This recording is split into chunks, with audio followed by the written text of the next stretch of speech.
Hey, my name is Edward. So today we're going to be covering convergence and determining if an integral is classified as convergent or divergent. So for an integral to be classified as convergent, its integrand needs to be a finite value. If it's not, that means it's divergent. So taking a look at part A, in the first example, we see that we'll be using integration by parts. So I provided the formula above here, in case you forgot. So I'm going to choose x as my u, and du will just be 1. And dv is 1 over the square root of 1 minus x, which is the same thing as 1 minus x to negative 1/2. And my v is just the integral of dv.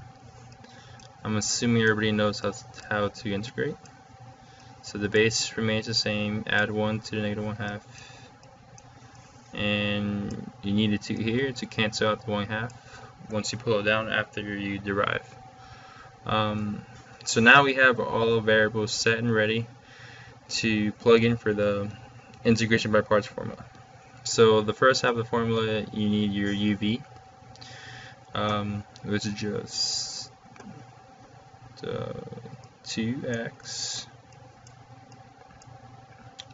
1 minus x to the 1/2.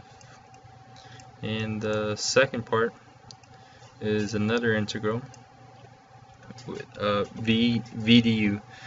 Du is just 1 in this case, so this makes things a lot easier.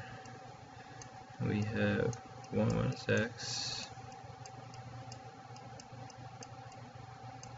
dx, and evaluating this, we get same thing as previously.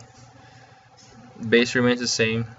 Add 1 to the 1/2, you get 3/2, and you're gonna need 2/3 here to cancel out 3/2 when you derive. So now we have our formula ready to use. But before that, we just need to plug in our limits, and our limits are just come straight from the integral.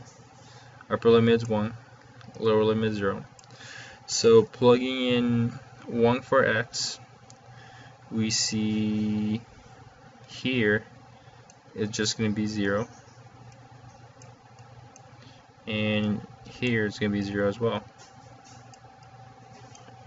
So the first half is just 0 minus plugging in 0 for x, plugging 0 over here.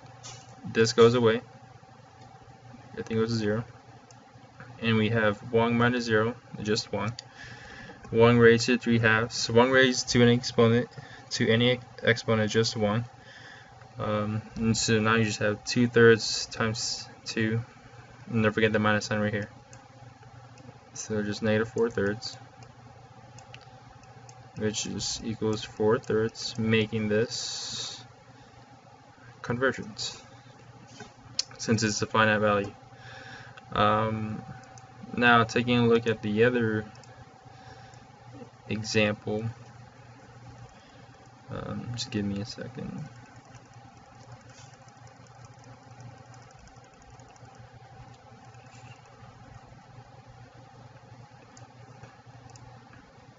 So for this one, I guess we could use integration by parts. I'm going to approach this a different way. So we know the integrand of sine equals negative cosine, and whatever inside the parentheses. So taking a look at part B, we know our integrand is going to have negative cosine x squared.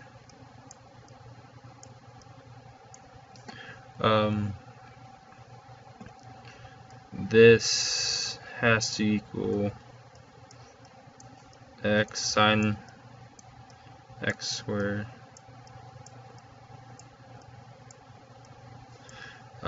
So this would be true as long as we had a 1/2 here, because when you derive the negative cosine x squared, the 2x comes out here. So 2x times 1/2 will be 1x, which is what we get in the right hand side. So we know that this equals our integral evaluated from at our limits. Let me clean this up.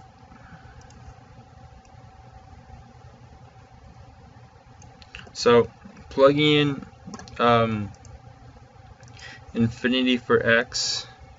So as I mentioned earlier, if for an integral to be classified as convergent, it needs to yield a finite value. And plugging in infinity for x, we know that we're going to get a infinite value. So we know that this integral will be classified as divergent. So part A, it was convergent. Part B was divergent.